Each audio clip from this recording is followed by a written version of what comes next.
Hello aspirants, today I have come before you with all a new series of videos keeping in mind the UPSC Prelims of 2019.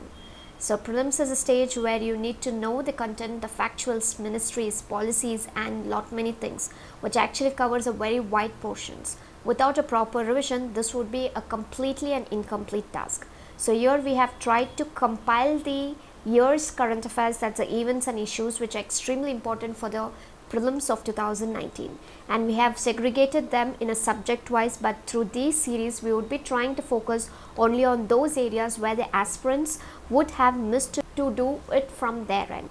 Having said that, we will be starting with the environment subject as it holds its prominence because of the IFS service which is clubbed with the UPSC civil service preliminary exam and a very important area to be focused. And I will be starting with part 1 of the environment, which actually covers the policy, schemes and initiatives as you can see it on the screen. So without any further delay, let's begin. And the first such initiative to what the government has been started for the year of 2018 and 19 is a Smart Food Executive Council.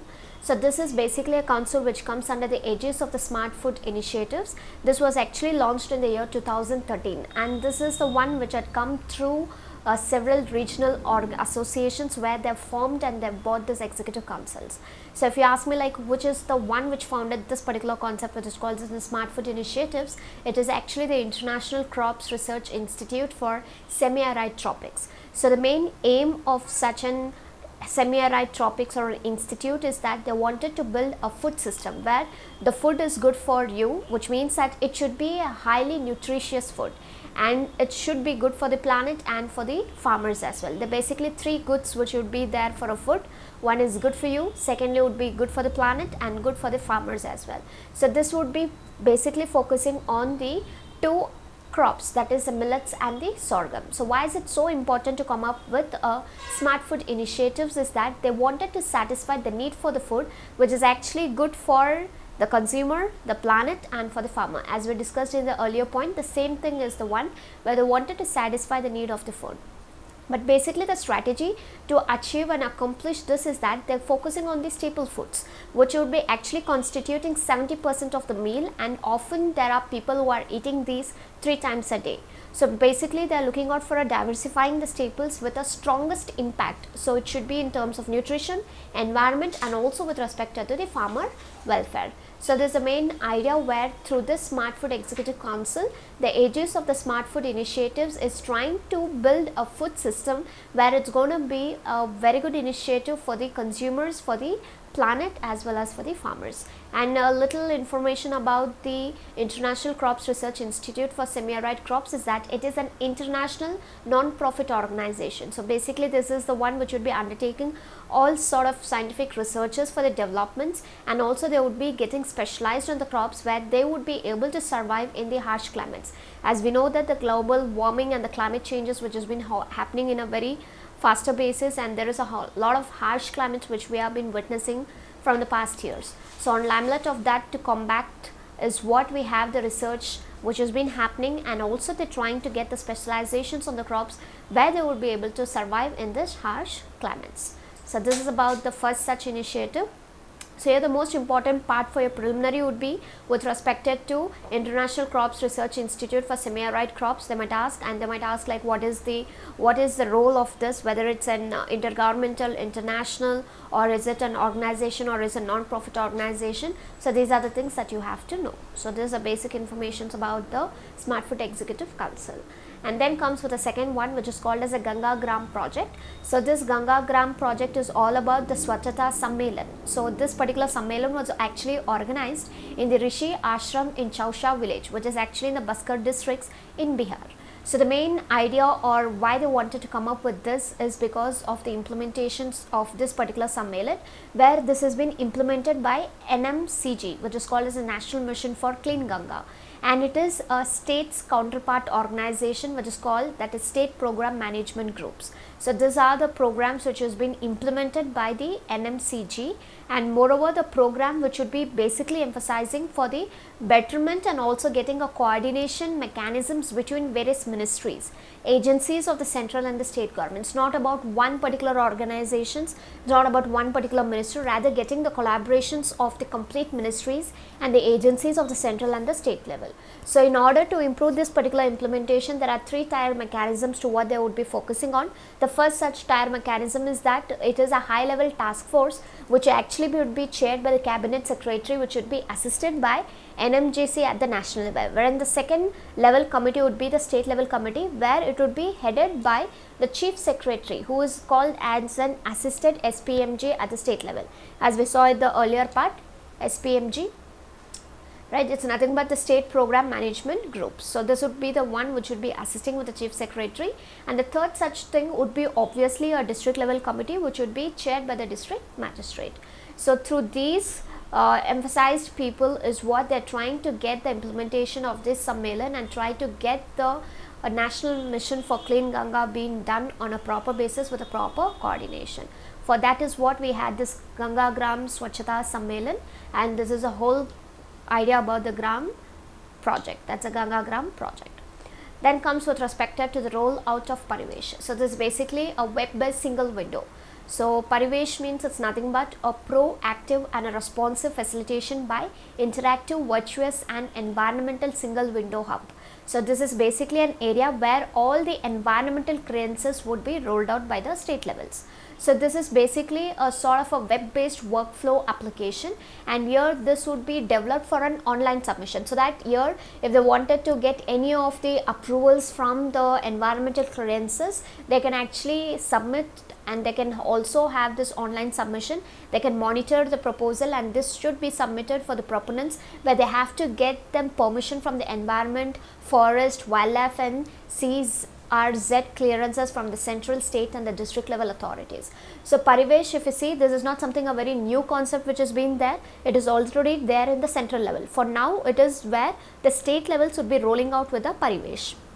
So basically that is an amalgamation of various objectives of the government, like Digital India Initiative, which would be by Mr. Modi, the Prime Minister, and capturing the essence of the minimum government and maximum governance. So that is a whole idea between the Digital India, and this is like that. It's very simple that they need to have a minimum government, but the maximization of the governance should be in a larger aspects. For that, they have come up with this application, which is called as a web-based workflow application, so that clearances related to environment can be done in a faster basis. And as you can see here, it is an automated system where you might have a submission, clearance and the monitoring, and this would also come to an end to where the clearance nightmare of the entrepreneurs would be completely taking an end. So that here, since it's an automated, since it's a web based one, so whether they would be getting the clearances or not, those kinds of problems and associated tensions would not be there. And it is also the one which would be completely having a complete tracking systems of the proposals which is being submitted through the online submission. They can also edit, update the details of the proposals, and they can also display the status of the proposals at the each stage of the workflow. So it's not that they have to wait for a long time to understand to what extent is a proposal being gone. So updating, editing, displaying the status is something, an additional idea which you can see it in this particular web based platform. And moreover, they will also show a bar chart.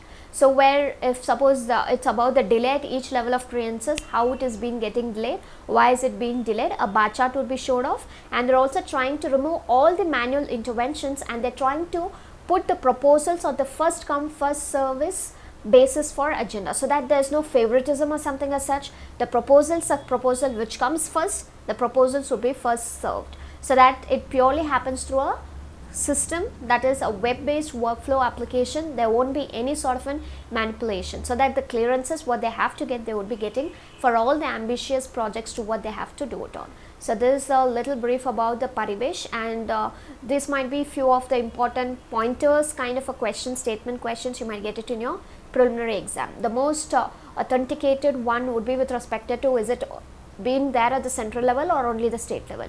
So you should understand that the Parivesh has already been implemented at central level. Now it is time for the state level. So this is one thing, and you should know about little things with respect to the technicians, like what is a proposal, the bar charts what they spoke about, or with respect to amalgamations, what is the whole idea behind getting this Parivesh concept. So this is there. The next one is Ganga Vriksharopan Abhiyan. So this is basically on the National Mission for Clean Ganga, as we saw the earlier one, where it has been running up with GVA, that's a Ganga Vriksharopan Abhiyan. So this is basically a 5 main stem Ganga basin states. So if you see the 5 Ganga basin states, there are Uttarakhand, UP, Bihar, Jharkhand and West Bengal. So these 5 put together is what we call it as a Ganga basin. So this might come as a preliminary question, you can look about it.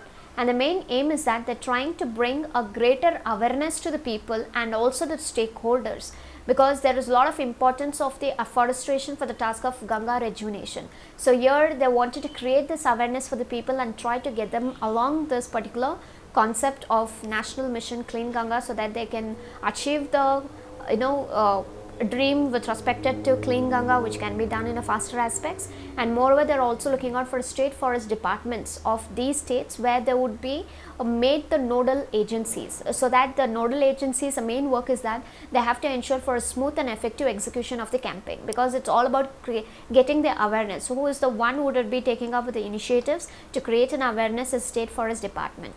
And moreover, there is an involvement of the district Ganga committees as well, of which the district magistrates is called as a chairperson, and you would have the power to even have an involvement of other peoples as well, so that he wants to strengthen with the program.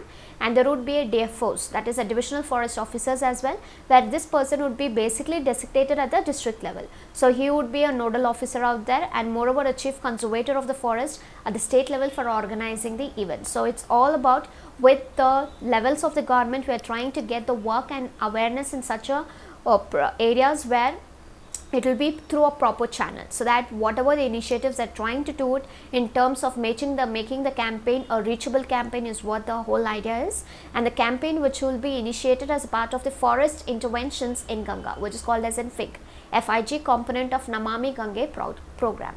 So this is another thing that you have to know for a preliminary, the campaign. So it's basically initiated with respect to the forest interventions in Ganga. So there are a number of schools and colleges and the departments where they've actually requested to adopt a plan for turning this campaign into a people's movement. So basically this particular campaign, which is going to start as a small part of the societies, they wanted to get it to a people's movement, which means that the people have to understand the importance of this, and they have to ensure that the people movement would be taken to a such an extent where the campaign becomes more a successful idea. So basically they are requesting to adopt a plant and plant it, so that they would get to know about more about it, and also the afforestation areas. So this is about the Ganga Vriksharopan Abhiyan. So that's about it. So this is something you would find it in your PIB sources. So this is very important. And then comes with the next sort of a scheme, which is a scheme to promote in situ management of crop residues. So this is basically the CCA, that is a Cabinet Committee on Economic Affairs, where they have approved this central sector scheme. So if it is a sort of a scheme, what scheme it is? So we actually call this scheme to be called as a center sector scheme for in situ management, especially for the crops residues which have been lying in 4 such areas, that is Punjab, Haryana, UP and NCT of Delhi. I repeat, it is in Punjab, Haryana, UP and Delhi, and here the proceeds when it comes to the fund, that central fund, would be established from the farm machinery banks, that is FMBs, for custom hiring of the in situ crop residue management machineries. So here the central fund would actually be used, and it will be for the establishment of the farm machinery banks, where they would be having the management machinery in such an area with respect to the central fund. And they wanted to promote an agriculture mechanization for 2 years, that is for a time period of 2018 to 2020, where they wanted to provide a very cost effective and an eco-friendly solution to the farmers, where they wanted to deal with a problem which is called as in stubble burning. And you know that stubble burning is an issue which is actually creating a ruckus in the skirts of Delhi with respect to air pollutions and also associated problems to the respiratories. So here this particular in situ management of crops residue is a whole idea where the problem of the stubble burning which has taken to the level of air pollutions, and to combat that is what we came up with this particular concept. And moreover, the government would also give a financial assistance of nearly 80% for the project cost, and moreover a cooperative societies to the farmers, FPOs, self-help groups, registered farmers societies or the farmer groups, private entrepreneurs and a group of women farmers. So this purely the government which has come forward to give up the financial assistance to them, and 50% of the financial assistance to the farmers would be through the procurement of the agriculture machinery and the equipment for in situ crop residue management. So this is another way of how they can actually get the financial assistance is by the procurement of the agriculture machinery and the equipment concepts. So beneficiaries would be that basically they would be identified and they would be selected for the establishment of the farm machinery bank for custom hiring and procurement, and this would be based on the individual ownership, that is purely on the state nodal departments. So they would be getting tied up with the banks for credit requirements of beneficiaries, because when we talk about giving some financial assistance and aid through the custom hiring and procurement of machines, which means that there should be something, an area where the beneficiaries would be identified. So beneficiaries would be identified by the establishment of the farm machinery bank, and moreover they would be tied up with the banks for getting the credit requirements. And the central fund, it is also creating an awareness among the farmers about this in situ management of the crop residues, because this one is now being started. So most of the farmers have been unaware about the concepts of which is called as an in situ management of crop residues. The next such kind of an area or a step what they would be taking is on to create the awareness. So basically this particular activities would be involving a mass awareness campaign. So they would be doing a lot of documentation, short and long films also, and they would be having a programs on TVs and radios. Demonstration of the camps would happen, so that they are trying to get the people aware about such kind of an programs what the government is been trying to get it and make them more capable and efficient. And it is also trying to advertise in the print media. They are trying to do a star campaigning and award for the village or gram panchayat for achieving a zero straw burning, etc. So whole idea is that the stubble burning, they wanted to end it by either means, whether it's like you're going to get it through the TV programs or radios or a short and a long films, or with respect to zero, the star campaigning, or with giving them the award for what they do in terms of village and the gram panchayat, is an area where they wanted to motivate them and get the work done by the people, so that they wanted to make the campaign to be more aware of. So this is basically about the where they wanted to promote the in situ management of the crop residues. So you have to just know about 4 such states, that is Punjab, Haryana, UP and NCT. Then you have to know about the farm machinery banks, how it is being connected, from where they are getting the funds, how much is the central government giving, and how much is the financial assistance in terms of procurements going to happen. So any sort of a questions from these, you should be able to solve them. The next one would be ICFRE inked 2 MOUs to launch the Prakriti program. So this basically, the ICFRE is nothing but the Indian Council of Forestry Research and Education, which has actually been set up in Dehradun. So year on 2018, that's the last year of October 15th, they have signed 2 memorandums. So MOUs, that is with respect to NVS and KVS, that is Navodaya Vidyalaya Samiti and the Kendriya Vidyalaya Sanghatan. So the objective to sign an MOU is that they wanted to give a platform for school children where they would be learning a practical skill towards a sustainable use of the resources, how they have to use the resources, so that a practical skills would be given to the youngsters. And the 2 agreements have actually been signed for a period of 10 years. As we know that NVS and KVS is all about it. So they have certain projects which they would be knowing on. So this is one such thing where the ICFRE has signed an MOU, and the time period is for 10 years. And their aim is that they wanted to keep the Indian youth more of sensitive towards the national and the global issues pertaining to the environment, and also make them a responsible citizens. So if we have to make them a responsible citizens at an early age itself, the students and the youth, they need to understand the problems related to it. So that is one of the areas why they have been come up with this Prakriti program, where they wanted to save the environment with the involvement of the youth and also with the youngsters. So this is about it. So just try to know the whole idea to what is a Prakriti program. So if there is any match the following, you will be able to understand to what it is, right? So again, I have taken a little information on what is a Prakriti program. So if you see, the main objective of Prakriti program is that they wanted to reach the children and give them the practical skills, so that they wanted to ensure that they have a proper sustainable use of the resources, and at the same time they wanted to promote an awareness about the forest and the environment as well, so that they would be stimulating interest for the students, and also to get and maintain a balanced environment. Sustainability is very important. So whatever we have, it's getting finished today itself, then what is for tomorrow and next generations. So this is something where the youngsters, they have to think about it, and they have to ensure, and to whatever the little of the wastages, when they try to do it and exploit the environment, they have to think about it, and they have to seek to provide students with those sort of skills which reflect the care and protection towards the forest environment and also towards the society. It's not only about their careers and their upliftment, and also about the environment, the place they live, and the forest, which has been very surrounding and something a nature friendly to the mankind in return. So if forest is not there, the food, the medicines and other things which is an most important need of the people cannot be fulfilled. So this is something where they wanted to get a practical skill towards the school children at a very young age, and that's one of the reasons why the Prakriti program came into the pictures. So this is all about the schemes of the Prakriti program, where the MOU was being signed. Then comes with respect to Deep Ocean Mission. So basically this is a Deep Ocean Mission where they wanted to improve the India's position in the ocean research field, and this sort of a mission was being launched with the Ministry of Earth Science, obviously. So this is a ministry which has been introduced with this or launched it.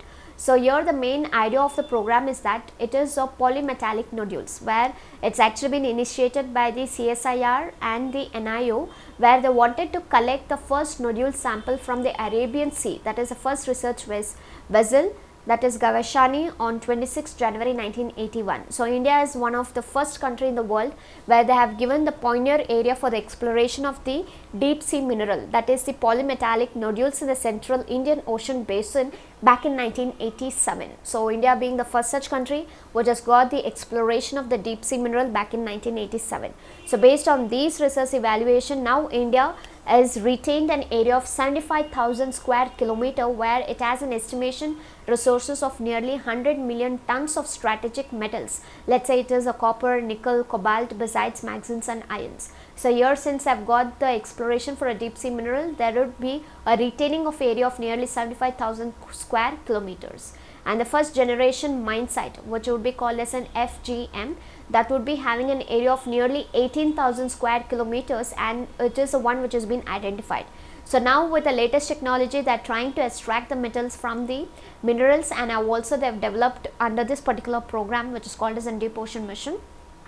And they are also simultaneously conducting a detailed environmental data, so that they would be able to collect the compliance with the International Seabed Authority requirements. So here the mineral resource and the developing technologies for mining and extraction, the program has also resulted in a high impact research and also on the manpower development. So here the researchers would be to such an extent where they wanted to take it to the next level of the research field and use the betterment when it comes to the exploration deep sea mineral, and at the same time they want to develop with the manpower areas as well. So that is a whole idea with respect to the Deep Ocean Mission. And as I told you, you have to know that's the Ministry of Earth Science, and the program is all about the polymetallic nodules which has been there, and India was the first country which got the permission to have an area of exploration of the deep sea mineral.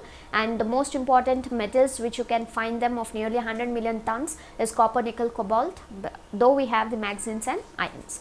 So 75,000 square kilometer is the estimated source to what they would be given it of. Then comes with respect to Task Force on Biomass Management. So what is this biomass management? So this is one of our most important initiatives where they wanted to improve the air quality in Delhi and on to the NCR, that's a National Capital Region. So what this task force is all about? So this is basically a constitution of the dedicated task force where they actually wanted to manage the biomass management with an additional secretary, that the Ministry of Environment, Force, Climate Change as a co-winner and eminent experts as members. So this task force would be actually having additional secretary, Ministry of Environment, Forest and Climate Change, and also a eminent expert would be as a member. So what is this Clean Air Better Life initiative is all about? So as we discussed, CII and the Niti Aayog have come up with this Clean Air Better Life initiative where they want to get all relevant stakeholders for designing a set of solutions where they would be identify the source of the air pollution, where is the source and how we can combat with the source, and the farm burning specific to the paddy wheat cultivation cycle is the rural regions of the northern and northwestern states of India. So they wanted to identify as a major source of the air pollution, and they want to combat and give a very cleaner air and a better life initiative. So this is all about the biomass management. How is that we're going to manage and reduce the air pollution and improve the quality of air in Delhi as well as in the NCR regions. So this is there, and again a little information about like what is this task force report is all about. So if you see, there are certain identified solutions where they are understanding that the farm waste burning, and in a long run they have recommended that the action has to be taken so that they would be inducing a behavioral change in the farmers. So the stubble burning, the waste burning is all about the behavioral changes is what they feel that we need to identify a solution and get the solutions for the same and try to get the changes with them, and the community either adopting an in situ or an ex situ options where they wanted to utilize the crops residue. But as we go further, there is also one of the solutions which has come through the crop residue, which we would be seeing further. So this is one of the main idea of the report, and here they have tried to highlight an important aspects and the reports of Niti Aayog on the biomass management, clean fuel, and what is a clean transport. So here the first such thing would be like that they have been stressing on managing the air quality of the Indo-Gangetic plain as a whole. So that they wanted to ensure that the national capital territory of Delhi as a separate geographical entity rather than talking to be as a big deal. So they also wanted to come up with a proper prescribed timeline recommendations and also identify those authorities who would be responsible for timely execution of each of the activities. But what is the recommendations when it comes to the biomass management? First and foremost, they are saying that there should be a provision where they have to get a financial support to the farmers, so that at the same time they have to reward the panchayat where they are having the zero burning on fields. Secondly is that they have to come up with its in situ use of crop residue for mulching, and they have to utilize the crop residues in bioethanol, biochar, briquettes, pellets, etc. so that the wastages can be converted to the betterment. And the provisions should also be there where they need to have a proper facilities for the storages in the form of the warehouse and better farm equipment that would be shared among the farmers. So the awareness and equipment also has to be shared, and they have to strengthen the state level remote sensing to keep the track on the crop burning cases as well. So here it's again a remote sensing areas has to be maintained so that they have to have a track on to where is the areas of the crop burning cases which is actually been registered. So what is the recommendation when it comes to the clean fuel? When you are looking out for a clean fuel, which means that there should be a proper facilitation of the city gas distribution projects which is under the NCR areas. They have to have a proper notifications of the list of approved fuels of NCRs, and they have to come up with the schemes where they would be giving an incentives for the renewable sources of energy, and they have to prioritize a gas based power generation, and they have to have a 10% blending of ethanol in transport fuel. And here the bioethanol obtained from paddy straw could possibly be used to a greater extent, and they need to have a systems of depots and petrol pumps which would be a vapor recovery systems, and they need to even ban the kerosene into the rest of the NCR areas as well, as they have been giving up with the smokes and other stuffs. And the subsidies also should be given to the poor families to transition to LPG. If you have those people and they're still using with a traditional method of cooking, then there is a problem. So that the people have to be given with the subsidies where there should be a transition from the tradition to the modern, which is called as an LPG. And the commercial establishment should be set up for the units to convert their waste into energy at the same times. So if you focus on these things, then the clean fuel would be done, and this is one of the recommendations which was been actually given forward. And then comes with respect to clean transport. So when you have done the other two, the biomass management, the clean fuel, how is that we're going to have it on the clean transport? So the major recommendation to what they have been done up is that they wanted to scale up and augment the public transport by involving the private players, and they have to make the route optimization and a real-time tracking and notification of the bus movement. So this again they have to know where the bus comes, where it has been stopping, what is the public transport is all about, who are the players who have been involved. These are the main areas that they need to focus on, the preliminary areas. And they have to map the pedestrians facilities in the NCR, and they have to be very sensitive when it comes to traffic policemen and drivers to pedestrian rights. So they should not be given with any sort of an miscommunications on that particular aspect, and there should also be a liberalization of the taxi permits so that they can have a smooth conversion with the private cars to taxis centers and the state permits, and they have to ensure that the end of the life policy for high mileage vehicle segment should be taken care. So if these three concepts is being done on clean transport, clean fuel and the biomass management, then we can have for a betterment when it comes to the improving the air quality, which has become a very important areas when it comes to Delhi and the NCR areas. So that is the whole idea behind the clean air and the better life initiatives about the task force on biomass management, and the recommendations are these many as we just discussed about it. So this is there. And then comes with the next such thing, which is called as Niti Aayog calls for a clear policy on shifting cultivation. So you should have seen this in the newspapers as the shifting cultivation, and Niti Aayog had come up with the policies for the same. So this I felt it to be a very important part, as this is part of your the systems and cultures and the traditions which is getting changed up. Shifting cultivation, so what is it and who are the people who would be doing up with that? So Niti Aayog is recently a sort of a report which has been suggested by the the Ministry of Agriculture, where they wanted to take up on a mission on shifting culture to ensure interministerial convergence. So the report, what would be titled, is called as Mission on Shifting Cultivation, where they wanted to have a transformational approach. So here they are actually calling for the policies with respect to coherence, and they had said for a land for shifting culture should be recognized as agricultural land, so that the farmers use this land for production of food rather than the forest land. So they can use that land area and they can rather make some commercial incomes on that, and they can make it as a productions for the food. And here the forest policy of 1988 considers the Jum land as a forest land, and the forest departments aims to rehabilitate it through social forestry measures.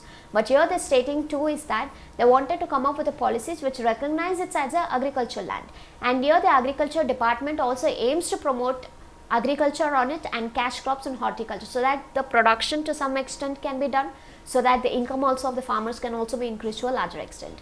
So basically they are considered to be called as an arable lands. So here the central and state departments of the forest and the environment, agriculture and the allied departments have actually come up with a divergent approach where it's towards the shifting cultivation. So here they want to talk about the confusions about the grassroots level workers and the Jum farmers. So this is something, an area where there is no clear cut differentiations between who is called as a grassroots level workers and who is called as a Jum farmers. So the publication notes that the land under the Jum cultivators have actually dropped 70% between 2000 to 2010. In the span of 10 years, 70% of the land under the Jum cultivation has actually been dropped. So today there is a complete shift towards the regular agriculture, especially the horticulture, as Jum cultivation had not given the communities sufficient cash. Since a sufficient cash has not been given, it has taken to the other levels of what we are just been witnessing, as 70% of it has been completely dropped. The food and the nutritional security of the communities practicing the Jum cultivation has been taken care of through the bordering PDS, that's a public distribution network. And moreover, because the main thing what they will be doing is a Jum cultivation. So if they have been doing that, we are not sure about these people who are wanderers. They just don't stay in one particular place. So here they wanted to take care through broadening with the public distribution network, where the persons would be getting for the betterment. And they're also coming up with these set shift cultivation fallows. They should be legally categorized as a regenerating fallows, because they have to get the sufficient lands and they have to regenerate into the forest, and also they need to get certain facilities in terms of credit, and it has to be, and it must be extended to Jum cultivators in the near future. So this is one of the important sort of an policy what the Niti Aayog is come up on the shifting cultivation, and they wanted to be recognized as an agricultural land and give them what the better for the persons. And the forest policy 1988 has actually considered the Jum land as a forest land. So this might be one sort of a preliminary questions. They might try to confuse you all. Just have a crystal clear clarity when it comes to what is the forest policy 1988 calls the Jum land as. It is a forest land. So this is about it. Then it is on the Compensatory Afforestation Act of 2016. So basically a draft rule was being set up. So this is a Compensatory Afforestation Fund Act of 2016, where they're trying to provide for setting up CAMPA at both the central and the state level. So they wanted to ensure a very transparent and expeditious utilization of the amounts which are actually being realized in lieu of the forest land diverted for non-forest purpose, which has come into the force. So that's the main idea on CAMPA. So that central and state level would be there, so they would be getting the utilization of the amounts, and they wanted to forest land, whatever has been getting diverted into non-forest purposes. So that's about the CAMPA. So the highlights about the draft bill which has been there is that they wanted to establish a national compensatory afforestation fund. So this fund should be under the public account of India. So we have three different accounts. That's a consolidated fund of India, contingency fund of India, and the public account of India. So this comes under the public account of India, a state compensatory afforestation fund under the public account of each state. So this is how the fund is being segregated, and these funds will receive the payments from the compensatory afforestation first thing. Secondly, the net present value of the forest, where it will be completely delegated to an expert committee where they would be purely constituted by the central government, and the other project specific payments. So these are the three areas where the CAMPA would be actually getting with the funds. So you should also know that the national fund is actually receiving 10% of these funds, and the state funds would be receiving the remaining 90%. So then comes the bill also is being talking about the establishments of national and state compensatory afforestation fund management and planning authorities, where they wanted to manage the state as well as the national funds. So these funds will be primarily spent only on the afforestation, where they wanted to compensate for the loss of the forest cover. So they might ask, is it for the forestry cover? So you should know about, they're trying to come up with a afforestation area where they wanted to compensate for the loss for the forest cover, regeneration of the forest ecosystem, wildlife protection, and infrastructure development. So this is the main concept of how the fund has to be used of. So this is about the draft rules for Compensatory Afforestation Act of 2016. So this is what the CAMPA we saw. Let's see a little more information about CAMPA. So as we discussed, this is nothing but the Compensatory Afforestation Fund Management and Planning Authority. So this is basically an independent body. So this is one which would be managing the corpus, which is actually being collected from the industries that have actually used the forest land for their projects. So through whichever the industries that use the forest land for the projects, through them they take the payments which they receive, and that would be accumulating around 6,000 crores annually, and already they had a worth of rupees 42,000 crores. So here the main implementing part or the funds which has to be used by the states to implement is for agroforestry in non-forest land to compensate for the felled forest. So whatever the forest has been felled, we wanted to compensate, and that's the whole idea about the Compensatory Afforestation Fund Management and Planning Authority. So how is this fund disbursement happening? So currently if you see that the states are actually able to access to CAMPA funds. So that is through an ad hoc mechanism where the center disperses it on a need basis. So as the need arises, the center would be dispersing it off. The funds would be actually collected under the CAMPA directly, and they go into the public account, and from there on to the states. As we saw, the public account of India and the public account of the states, first they would be collected directly, and then they would be dispersed off to the public account of the central, that is of India, and for the states as well. But if you see here, the finance ministry over the time, he has been trying to stay above the Ministry of Power, Finance Ministry power, where they wanted to disperse the funds should be with the CAMPA. So it should be routed through Consolidated Fund of India, and the CFI, that's a Consolidated Fund of India, should be the repository of the government revenues and taxes, and at the same time all the funds what they would be collecting should be channeled through, as it requires a parliamentary approval. So this is the finance ministry who has been talking about how the disbursements of the funds should happen through CAMPA. So it is through the Consolidated Fund of India is what they are stating that the repository of the government revenues and the taxes should take place. So though we have the system to be moved on like this, but again the finance minister has been come up with these areas where he states that the route should be through the Consolidated Fund of India. Consolidated Fund of India. So this is there. And the next one is on an app which called as an Hariyali app. So this is basically an mobile app which will be under the mission Dantarust Punjab. So if you see, the main aim of this particular app is that they wanted to increase the state's green cover, right? So the state's green cover they wanted to increase it off. So which is a government was trying to get up with this particular Hariyali app is the Punjab government. So here what they're trying to achieve through this particular app is that they would want to ensure a clean, green healthy and a robust Punjab, which would be very active with the participations of the people in return. And they would also enable the app users to order a free plant saplings, and at the same time they wanted to save the environment from pollutions. So through this particular app, any person can order for a free plant saplings, and the aim is that they wanted to inspire more and more people to plant the maximum saplings when it comes to the current monsoon season, so that the environment can be saved to some extent and the pollution hazards for the same. So using it, they are trying to come up with a users can also book a saplings of their choice, and a maximum of 25% would be able to book it, and this would be from a nearby government nursery.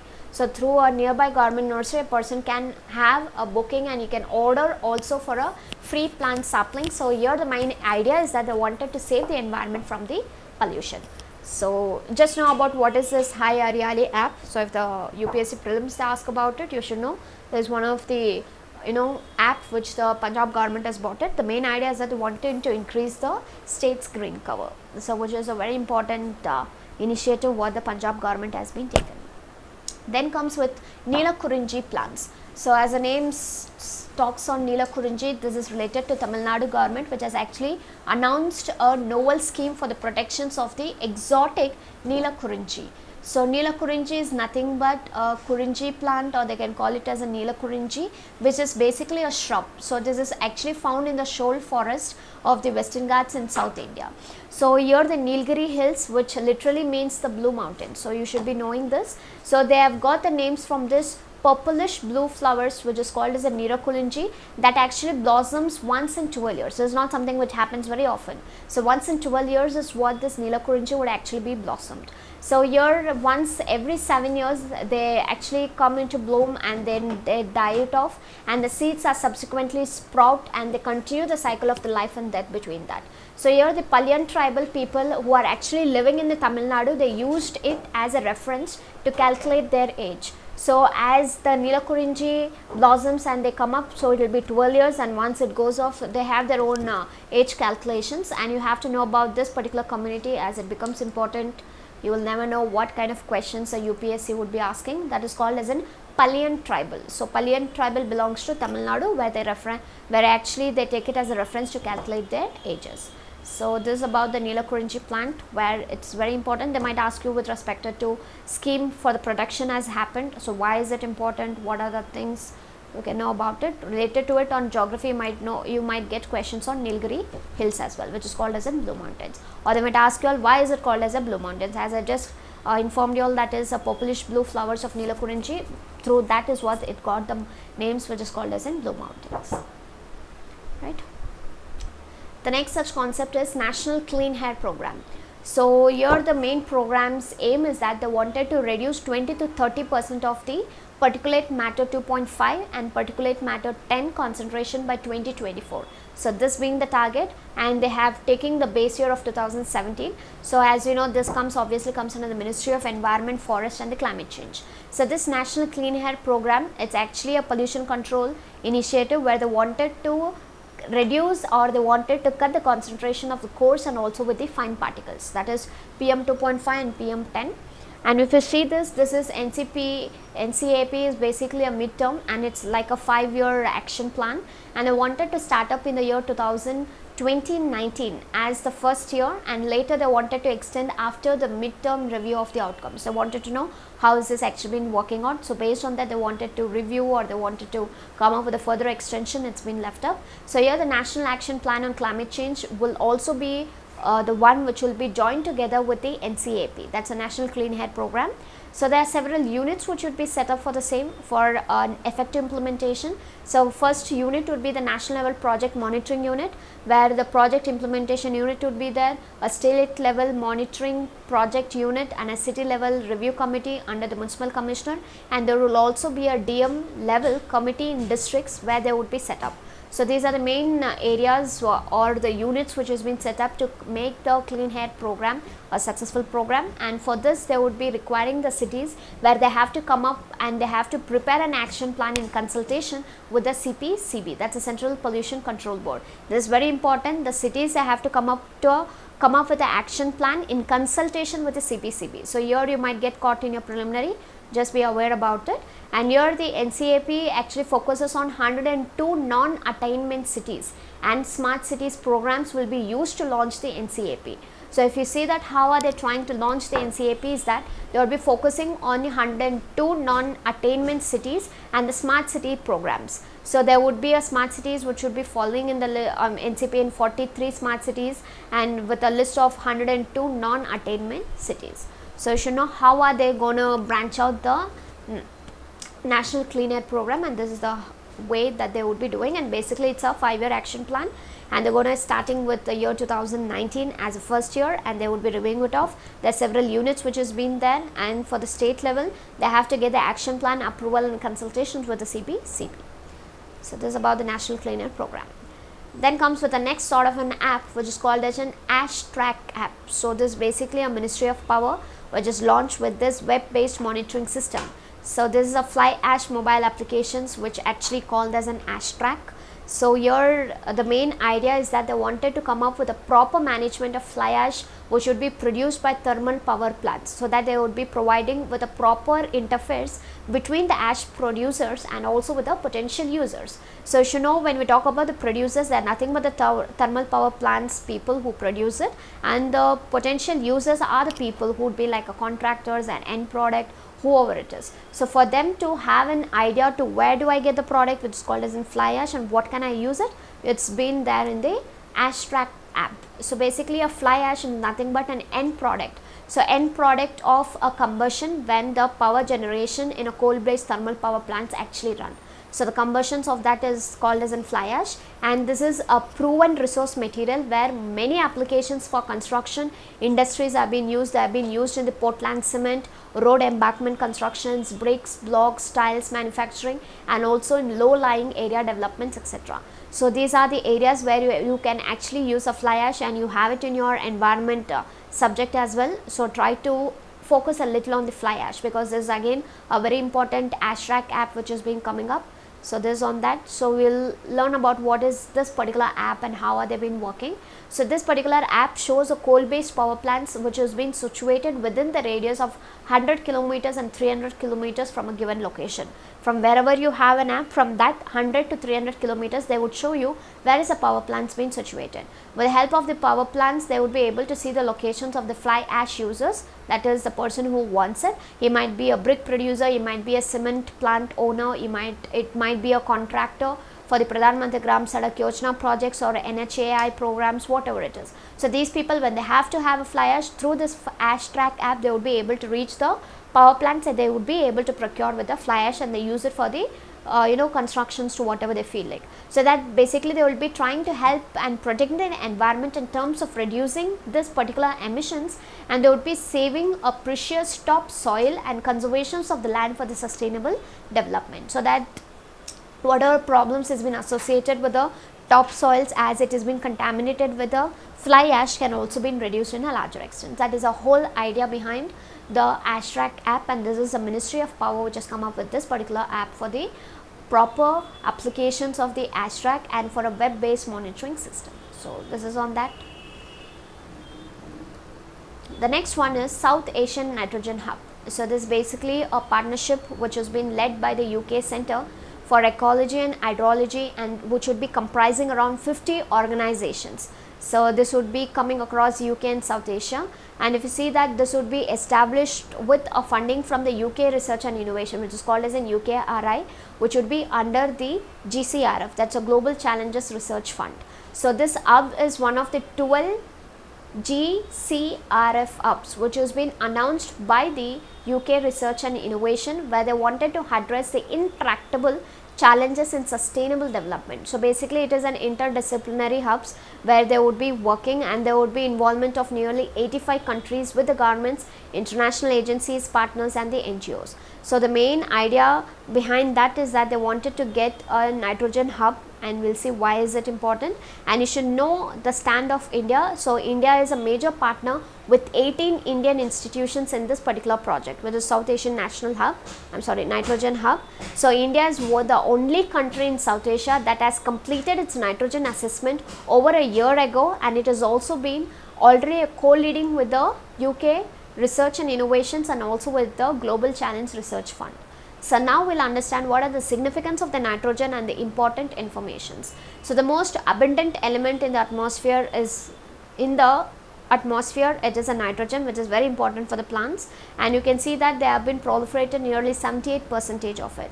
So here without the nitrogen, here the fixation would not happen for the sustainability of the plants. So this is basically a natural process for the conversion of the atmospheric nitrogen into a reactive nitrogen in the soil, so that they require that inadequate where they wanted to feed with the growing populations. So here this nitrogen, whatever is been there, if this nitrogen fixation is not been happening, then the plants would not be able to survive for the last, and again that would be affecting the future in larger. So basically it's a ecology and the hydrology where they're coming up with these organizations with a partnership thing, and they wanted to take it to the nitrogen, how to have an sustainable development when it comes to nitrogen. And India is one of the country which has actually been completed the entire nitrogen assessment in the entire South Asia.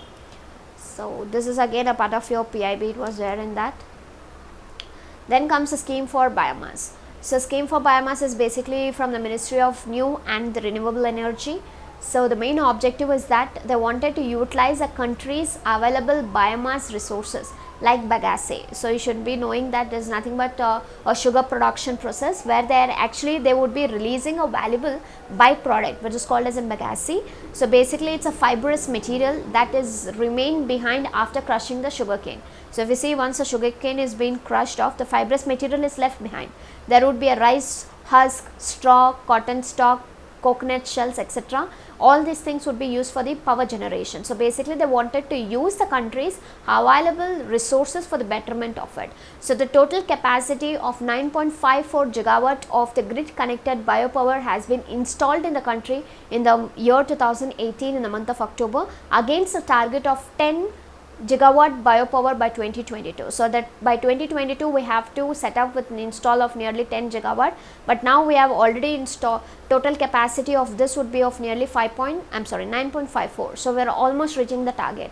And also converting the waste to energy project. So if you see that, the basic idea is that they wanted to come up with a generation of energy from urban, industrial and the agricultural waste, residues such as municipal solid waste, vegetable and the other market waste, slaughterhouse waste, agriculture residues and industrial waste and the effluents. So they wanted to convert this waste into energy. Whatever the resources which has been available within us, how can we convert them into a next part of it to convert it to a generation of energy is a entire part of this particular program, which is called for scheme for biomass. So on limelight of that, there is another concept that you have to know, which is called as a congeneration. So this is basically a concept of simultaneous generation of electricity and thermal generation, which is called as in congeneration. So it is basically a cogeneration type where there would be a simultaneous generation on electricity as well as on the thermal energy. So here with the wastages what we have on the biomass resources, how we can convert them into energy. So that's the point out here, and you have the total capacity which has been given out here. And the next one is on National Policy on Biofuels 2018.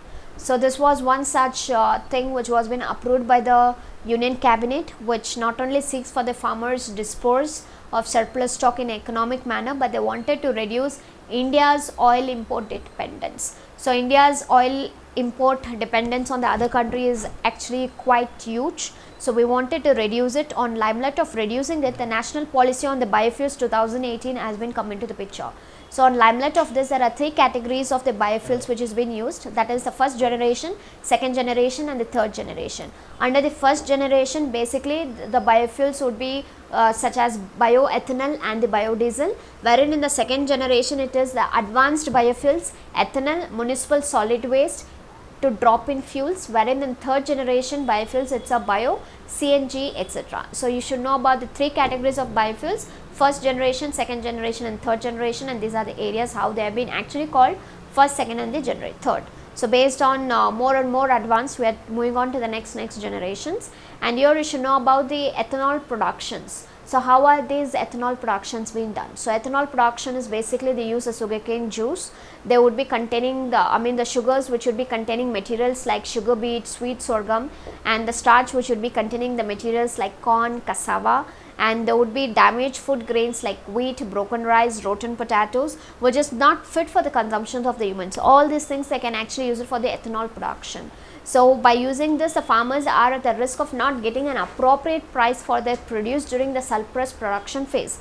Whenever the farmers are not getting it, they can actually convert it into an ethanol production, so that they would be able to get the productions of the ethanol. So the policy allows the use of these surplus food grains for the productions of ethanol, where they can blend it with a petrol, and this sort of an approval would be coming from the National Biofuel Coordination Committee. So basically this sort of a policy which encourages setting up of supply chain mechanism for the biodiesel production from non-edible oil seeds, used cooking oil, short gestation crops. So they are also coming up with encouraging these sort of policies where they would be coming up with supply chain mechanisms, so that biodiesel production can also be done. And these are the areas how they would be doing with the biodiesel production, that is from a non-edible oil seeds, used cooking oil and a short gestation crops. So what are the benefits of it? First and foremost, they would be boosting an infrastructural investment in rural areas, because people, they would be knowing what they have to do with the surplus crops which has been left out, so that the employment generation automatically would increase, and additional income to the farmers would be there, because they are able to convert that surplus grains into agriculture biomass and converting it to ethanol, so the price stabilization can be seen. And they're also reducing the imports, because the ethanol supply for the year of 2017 and 18, they're actually seeing that 150 crore liters of ethanol, which will result in saving of rupees nearly 4,000 crores of a forex reserve. So this 150 crore liters can really save 4,000 crores of forex, which means that the imports can be reduced to a larger extent, clean an environment, so that the people, instead of burning the crop, they would be able to convert this agriculture waste to biofuels, and they would be reducing in terms of the greenhouse gases emissions as well. The health benefits is that whatever the prolonged use of the cooking oil, what they use it again and again, like especially like food industries and all those things, they can actually prevent them, and they can use it for a biodiesel, so that the practice of using the used cooked oil again and again can actually be stopped, so that the health benefits is that the unnecessary issues like cancers and other things can be stopped to a larger extent. And the management of municipal solid waste. So this is again an estimation where they're showing that 62 that is municipal solid waste actually gets generated in India annually. So that this is almost showing a conversion that 1:20. So if it is like 1 ton of the municipal solid waste, there would be 20% of the drop of fuels which you would be able to take it. So here a proper management of the municipal solid waste is also very need of the hour, so that we would be able to convert each and everything of us what we have into an oil, and so that the dependence on the oil from the other countries can be largely reduced, and so that the income what we earn in our country can be stayed back within the country. So this is all about it. Then the next concept is on waste to wealth. So this waste to wealth is basically again they're talking about like estimated 62 million tons of the municipal solid waste which would be generated in the urban areas. So out of that 80% has been disposed of indiscriminately at the dump yards, because most of them what they use it in the dump yards are very unhygienic manner, so that here the municipal authorities who are been leading with the problems of health and the environmental degradations at the same time. So the waste to health is all about they wanted to have a renewable source of energy. So all is aligned towards the NDC, that is intended national determined contribution to what India's objective, and India wanted to achieve it. So here they wanted to convert this waste to a wealth. So basically they wanted to meet the challenge the government that has initiated the Govardhan scheme. So to ensure that the government objective has been achieved on the INDC, that's intended nationally determined contributions, the government has come up with a scheme which is called as a Govardhan scheme. This is basically an initiation on the galvanizing the organic bio-agro resource done. So this is the objective of achieving the waste to wealth biogas, waste to wealth. So basically a biogas is nothing but a mixture of about 55% of methane and 45% of carbon dioxide and other trace contaminant gases. So by this particular mixture you will be able to convert it into a Govardhan, which is called as in biogas. So the government of India has actually come up with this particular scheme where they would be making the farmers more self-reliant apart from converting the waste to energies. So what should be the main importance of this biogas? First and foremost, they would be reducing the cost of maintaining waste. because in the earlier households and panchayats and all, they are being responsible for the waste disposals. If the waste disposals are not being handled properly, so they have to maintain and ensure that the diseases and the other hybridation problems what happens through the waste has to be controlled. So with this waste to energy, it can be handled very effectively. Local procurement can be done because this is a source and this can be produced in a local basis itself. Then you not have an advanced touch, and the availability is that the villages, they don't have to book a cylinders and they have to wait for a delivery. So that the biogas production is basically an location independent, and they would be feasibly dependent only on the feedstock, so which is an organic waste. So the projects have been very feasible irrespective of the terrain and the geography, and it is very cheaper compared to the LPG, because one LPG gas would be around like 860 to 890. Comparatively to that, this biogas have been very lesser. And waste to wealth can be seen evidently as what we discussed from the past 2-3 topics what we just saw, and additional revenue for the farmers. So the farmers are again, they're able to make a supplement income by selling their cow dung to gobar gas plants. So instead of making it a waste product from the cow, you can actually encash them by sending it to gobar gas plants as well. So this is the importance of the biogas and how the local people might be get benefited with respect to the same. So this is about it. And next concept is on national REDD plus strategy. So this is one of the idea where they wanted to fulfill the NDC commitments, and they wanted to contribute to livelihood of the forest department populations. So this basically it comes under the Ministry of Environment, Forest and Climate Change, and this is one which has released with the national reducing emissions for deforestation and forest degradation, that is called as RED plus strategy for India. So here the national RED plus strategy is prepared by the Indian Council for Forestry Research and Education.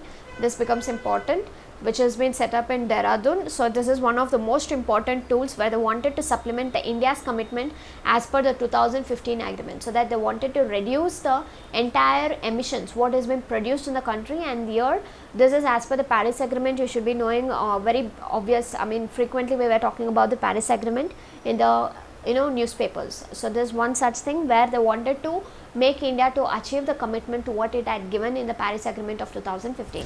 So the aim is that they wanted to achieve this climate change mitigation by intensifying the forest conservation, and the green skill development program should also be launched for imparting a forestry related specialized skills among the youth. So again, the youth involvement is something what they are looking out for, and they wanted to support the empowerment of youth cadres as community foresters to lead charge at the local level. And they wanted to enhance the efforts of the forest conservation and enhance the productivity of the forest ecosystem at the same time. And they wanted to ensure that consideration important role which would be played by the tribals and the other forest dwelling people and the society as a whole in retreating the India's commitment to Paris agreement. So here whatever the commitment India has been given to the Paris agreement, by these areas we would be able to achieve them, and that's a entire concept where they wanted to fulfill the NDC commitment to what India has given in the Paris agreements. So that's that. And the next one is on the ensemble the prediction system, which is called as an EPS, that is IMD's new forecast model. So this again the Ministry of Earth Science which has been commissioned, and this would be for a two very high resolution state of the art global EPS, that's an assembled prediction systems, where they would be able to generating an operational for 10 days of the probabilistic forecast of weather. So basically it's on the weather forecasting. So here you should know that it is a method where they are actually using a numerical weather prediction, that is basically a set of forecast which is being produced. So there are two main sources for uncertainty what they would be using. One is on the initial condition uncertainty, and the second one would on the model uncertainty. So this particular EPS, which is an assembled prediction system, where they would be involving the generation of multiple forecasts. So multiple forecasts would be done, and the frameworks of the new EPS is that they wanted to give the best weather prediction systems in the world at present.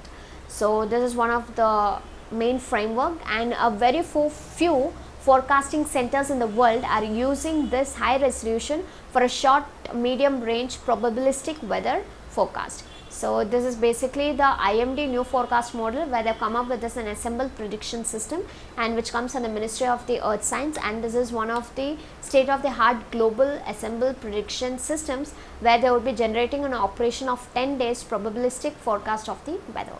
So this is that. And then comes with respect to POCRA, where the government of Maharashtra has now recently signed a US dollar of 420 million loan agreement with the World Bank. So World Bank is the one for the project for climate resilient agriculture. So Maharashtra has signed with the World Bank for the project for climate resilient agriculture, and that is all about the POCRA. So this stands as an abbreviation. So the regions where they would be covering is Matharwada and Vidarbha regions of Maharashtra. So there are basically 4 components of this particular project. One is that they want to promote a climate resilient agricultural system. Secondly, the post harvest management and value chain promotion. Thirdly, institutional development, knowledge and policies for a climate resilient agriculture, and the fourth is on project management. So these are the 4 components of the entire project, which is on the project for climate resilient agriculture. So we'll see what is this project is all about. So here they wanted to increase the climate resilient practices in agriculture, so that they wanted to make the farmers to continue to remain financially viable activity for the farmers by ensuring, and they wanted to implement this in the rural areas largely, which is be purely dependent on the rain-fed agriculture. Resilient is that how they have to compact with the present climatic situations, and they have to come up with these climate resilient technologies such as micro irrigation systems, expand surface water storage, or they wanted to come up with a more efficient use of the scarce water resources. So what are the scarce water resources we have, or we are trying to come up with the micro irrigation systems and other things. They want to reduce the risk of the climate related crop failures, and they wanted to enhance the farmers income by adopting this climate resilient seed varieties that are drought, salt tolerant and heat resistant. So when you know that you are not able to change the climate, which has been drastically changing year after year, so it's a high time that you have to come up with a plan where the climate resilient crops are being coming up in part, so that they would be able to withstand the drought, the salt tolerant and also with the heat resistant. And the mainstream of this climate resilient agriculture agenda is that the various local institutions that are trying to deliver the agriculture services to the farming community, so that they are trying to create an awareness to the people, and also ensuring the project would be reaching when it comes to the climate resilient practices in the agriculture. So that is on the POCRA. Basically the government of Maharashtra has signed for a US dollar 420 million loan agreement with the World Bank. So what they would be doing is this, what is the aim is would be on this particular project. And then comes with a Clean Sea campaign. So Clean Sea campaign is basically an UNEP, that's United Nations program. So this Clean Sea program is in the month of February, which came up in the year 2017, and if you see the main concept behind is that they wanted to fight the marine plastic litter with the help of the government, civil society and the citizens. As you can see, the marine plastic litter which has proliferated in huge, and there's a lot of problems which has been associated with the marine organisms. So they wanted to fight this marine plastic litter with the help of the government, the civil society as well as on the citizens. In 2018, if you see, India was actually the global host of the World Environment Day. So here they came up in a collaboration of the UNEP with the theme which is called as Beat Plastic Pollution. So now India has joined this global Clean Sea campaign as a threat of plastic pollution, and it is having a very deadly impact on marine ecosystem, which has been increasing on a day-to-day basis. So the main note that you have to know is that the plastic pollutions is now entering with the food chains as well. It's not that only it's been having a problem with the marine plastics, but is also entering with the food chain. In fact, the microplastics have now entered the basic foods like the salt, bottled water and with the tap water as well. So microplastics, which is an highest concern as of now for the country. So there's another area, and the government of India is now joined with a Clean Sea campaign, and moreover it was also the host of the World Environment Day, which has been held on June 5th. So this is that. And the next one is on blue flag certification. So basically the standards were actually established by the Copenhagen. So this is the Foundations for Environment Education, they call it as FEE in 1985. So from there is what the blue flag standard came into the picture. And the main idea behind is that they wanted to achieve the standard where the beach must be of plastic free and they have to be equipped with a waste management system, as what we saw with the Clean Sea campaign. This is on the blue flag certification. So this blue flag certification, they come up with the standards, like what are the main standards they have to ensure is that. So this is basically the Copenhagen based foundation for environmental education. So here they have to achieve, when they have to achieve this, then the beach, it should be a plastic free first thing. The clean water should be available for the tourists, because the tourism is the one which has been increasing, and apart from the international amenities, and they have to also ensure that the beach should have the facilities for studying the environmental impact around the area. So whichever the beach and the area they have been fulfilled with these criteria, then they would be fulfilling with the blue flag standards as well. So here the Environment Ministry of India has embarked with a blue flag project in December 2017, so the earlier years. So one thing you have to know is that the Chandrabhaga beach, so which is actually onto the Konark coast of Odisha, is a first in Asia where it has got this blue flag certification. That is on the Environment Day on June 5th, and there are 12 more beaches in the country which are actually being developed by the SICOM, that is a Society for Integrated Coastal Management, where they come up in accordance with the blue flag standards. So this is one such area that you have to locate, which is the Chandrabhaga beach, which has got the blue flag certifications. And then the SICOM is basically an environment ministry body which is working for the management of the coastal areas. So this is an environmental body which has been there. So this is about the blue flag certification. Just know about Chandrabhaga beach. Then comes the next one, the 3D printed artificial reef.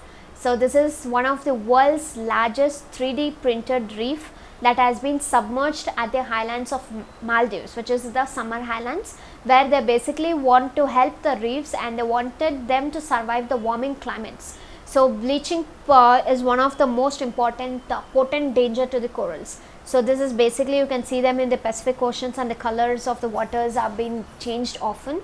And here this particular experiment, which is called as a 3D printed artificial reef, is aimed where they wanted to reduce the resilience, they wanted to increase the resilience and the longevity against the ongoing environmental rampage. So if you see that the coral reefs have been getting damaged in a faster basis, so they wanted to increase this longevity with the imminent threats where there is an increasing temperature of water bodies and there's a lot of disposals of the chemical waste in the oceans. This 3D printing technology is actually hoped where they are actually been offering a very safety net for corals for posterity. So this posterity is something where they are looking out with respect to this 3D printing technology as well. So how is this 3D printing artificial reef actually works? So here if you see this artificial reef, which has been assembled with hundreds of ceramic and concrete modules, are actually been submerged at the Summer Highlands Blue Lagoon. So this Summer Highlands, I might ask you all to locate it, or is associated with what, or they ask you for a match the following. It is in Maldives. It is with respect to 3D printing artificial reef, a sandy part of the lagoon where the new coral reef ecosystem is being set up. They are trying to create it. So these ceramic structures are built to closely resemble the original structures which has been found in the Maldives. So this ceramic itself is made of the calcium carbonate. As you know that most of the corals have been abundant with this particular calcium carbonate, and the technology would basically allow mimicking the complexity of the natural reef structures, so that they would be able to design the artificial reefs that closely resemble and which have been found in the nature as well. So they are trying to get a more effective way of growing and restoring the corals at the same time. So this 3D printing technology is actually offering a new way of saving the corals, where they wanted to fight with the global warming and the bleaching and the environmental pollution, as this is a major concern for the coral reefs as of now. So this technology they have brought in so that they would be able to save the corals and also fight against the global warming, bleaching and environmental pollutions. So this is about the concepts which is called as in 3D printing artificial reef. And the next one is on tiger census. Tiger census, it happens on a normal basis itself, but what is the speciality of 2018 tiger census is that there are 3 nations, that is India, Nepal and Bangladesh. They would be conducting with a coordination in respective territories at the same time. So this is the first time that all the countries have been coming in a united manner, and they would be arriving at a tiger numbers particularly in the regions with a shared borders. So this is one of the area. One important thing that you have to know is that the three countries have come together to do up with a tiger census, that is India, Nepal and Bangladesh. So the National Tiger Conservation Authority, which is called as an NTCA, which is actually responsible for conducting the exercise in India. So if we see that which is the one which conducts the exercise or census in India, it is the NTCA, that's National Tiger Conservation Authority, where they are now proposed the changes, where they wanted to include the uniformity in counting the big cats in all the tiger reserves, that is the national parks as well as with the wildlife sanctuaries in the country at the same time. So here they were trying to get this uniformity and they wanted to conduct at once in the national parks, tiger reserves and the wild sanctuaries. The main idea or an objective why we have to come up with this is that they wanted to strengthen the patrolling and the surveillance of the endangered Bengal tiger. So this endangered Bengal tiger, where this became the main ideas. So they wanted to strengthen the patrolling and also the surveillance of this particular tigers which has been there. So what are the methods they use to do up with the tiger census is that first thing, it's pug mark technique.